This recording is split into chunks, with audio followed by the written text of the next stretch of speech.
2024 ची लोकसभा निवडणूक अनेक कारणांनी लक्षात राहणारी असेल. सोलापूर लोकसभा मतदारसंघातून यावेळी सुशीलकुमार शिंदे यांच्याऐवजी त्यांची कन्या आमदार प्रणिती शिंदे या निवडणूक लढवत आहेत.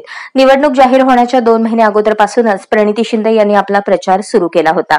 त्यामुळे या मतदारसंघातील सुमारे 450 गावांमध्ये त्या पोहोचू शकल्या. या निवडणुकीत सुशीलकुमार शिंदे यांनी बाप म्हणून आपल्या मुलीच्या पाठीशी खंबीर अशी भूमिका बजावली आहे. 2014 आणि 2019 या लोकसभेच्या निवडणुकीत सुशीलकुमार शिंदे यांचा झालेला पराभव त्यांनी तितक्याच ताकदीने पचवला.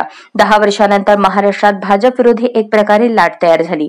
आमदार प्रणिती शिंदे यांनी यंदा काहीही करून वडिलांच्या 2 पराभवांचा बदला घ्यायचा हे ध्येय मनात ठेवून निवडणुकीच्या मैदानात त्या उतरल्या आहेत. काँग्रेसला वाटते तितकी ही लोकसभा निवडणूक सोपी नाही हे सुशीलकुमार शिंदे जाणून आहेत. त्यामुळे ते सोलापुरातच तळ ठोकून आहेत. शिंदे यांचा पूर्वीपासूनच सोलापुरातील सर्व समाज, सर्व राजकीय पक्ष यांच्यासोबत असलेले चांगले संबंध यंदा त्यांच्या कामाला येत आहेत. छोट्याशा ढोर समाजातून आलेले सुशीलकुमार शिंदे सोलापुरात कायमच सर्वधर्म समभाव जपत आले आहेत.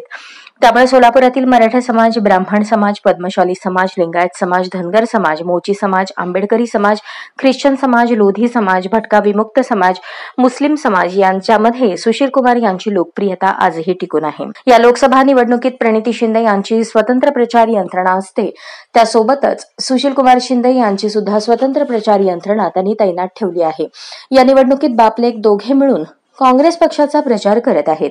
एकीकडे भाजप नेते देवेंद्र फडणवीस हे सोलापूर जिल्ह्यात अनेक राजकीय खेळा करत आहेत. तोडा फोडा आणि जोडा असे राजकारण भाजपचे एकंदरीत पाहायला मिळते. पण राजकारणातील अनुभवी राजकीय डावपेच माहीत असणारे शरद पवारांच्या तालमीत तयार झालेले सुशीलकुमार शिंदे सुद्धा कमी नाहीत.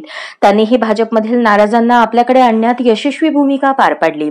भाजप यावेळी हिंदुत्ववादाचा मुद्दा जाणीवपूर्वक आणि तितक्याच आक्रमकतेने उपस्थित करू लागला आहे. हिंदू दहशतवाद, भगवा दहशतवाद यावरून सुशीलकुमार शिंदे यांना लक्ष्य केले जात आहे. परंतु त्या आरोपांना उत्तर देताना शिंदे यांनी आपली मानसिकता ढळू दिली नाही. सर्व धर्मभाव जपण्याचे काम ते कायम करत आले आहेत. सुशीलकुमार शिंदे यांच्यावर भाजप करत असलेल्या टीकेबाबत काँग्रेस कार्यकर्त्यांना विचारल्यावर ते म्हणतात, बाप हा बापच असतो, बापाला कुणी आव्हान द्यायचं नसतं. अशाच नवनवीन अपडेटसाठी जनता राज्य न्यूज चॅनलला सबस्क्राईब करा, लाईक करा आणि शेअर करायला विसरू नका.